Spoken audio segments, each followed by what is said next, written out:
যে বৈঠকের জন্য যাওয়ার কথা ছিল প্রথম থেকেই আমরা বলেছিলাম যে দ্বিপাক্ষিক একটা মিনিটস নিয়ে একটা আলোচনা হবে।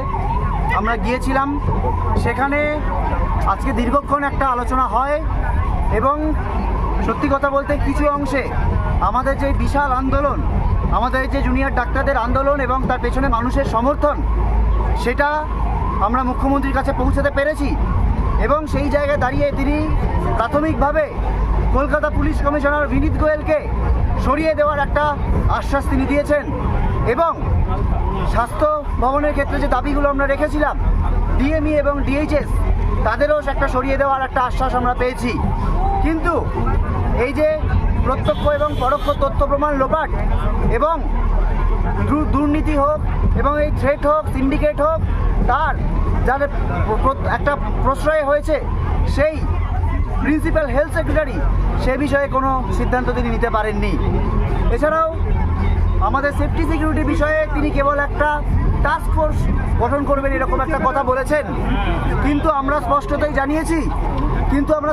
জানিয়েছি যে কেবলমাত্র একটা টাস্ক ফোর্স গঠন করে এই সমস্যার সমাধান নয়। কেননা সেফটি সিকিউরিটি সংক্রান্ত বিষয়ে আমরা যে জিনিস বলেছিলাম যে শুধুমাত্র বাইরের জিনিস নয়, বাইরের থেকে সিকিউরিটি নয়, যে ইন্টারনাল থ্রেট, এই যে সিন্ডিকেট রাজ, মাফিয়া রাজ, গুন্ডা চক্র, দুষ্ট চক্র, তাদেরকে একটাভাবে উপরে না ফেলতে পারলে তার জন্য প্রয়োজন একটাভাবে গণতান্ত্রিক পরিষদ তৈরি করা।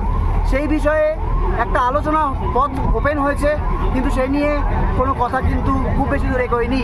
আমরা ফার্দার ডিসকাশনে পরে বুঝতে পারি এরকম একটা কথা হয়েছে। আমরা পথ খোলা রেখে এসেছি, আমরা পথ বন্ধ করতে চাইনি। আমরা যেহেতু সদিচ্ছার একটা ব্যাপার চলছে, আমরা পথ খোলা রেখেছি এবং একথাও মনে করিয়ে দিতে চাই যে যেটুকু আংশিক দাবি আমরা পূরণ করে আনতে পেরেছি সেটা আজকে এই আন্দোলনের একটা বড় জয়।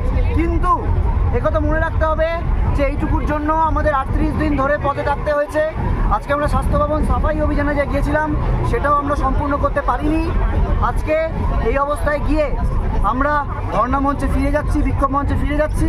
সেখানে গিয়ে সমস্ত কলেজের যে জুনিয়র ডাক্তার, যারা আন্দোলনরত জুনিয়র ডাক্তার এবং যারা সাধারণ মানুষ আমাদের পাশে রয়েছেন, তাদের সাথে একটা আলোচনা করে তারপর আমরা, এবং অবশ্যই আমাদের নজর থাকবে আগামীকালে সুপ্রিম কোর্টের শুনানির ওপর, এবং অবশ্যই যে কিছু আলোচনা হয়েছে সেই আলোচনা যতক্ষণ না বাস্তবায়িত হচ্ছে সেই বাস্তবায়নের ওপরেও আমাদের নজর থাকবে যে কতক্ষণে, কতদিনে এই বিষয়টির একটা বাস্তবায়ন হয়, সেদিকেও আমরা তাকিয়ে রয়েছি।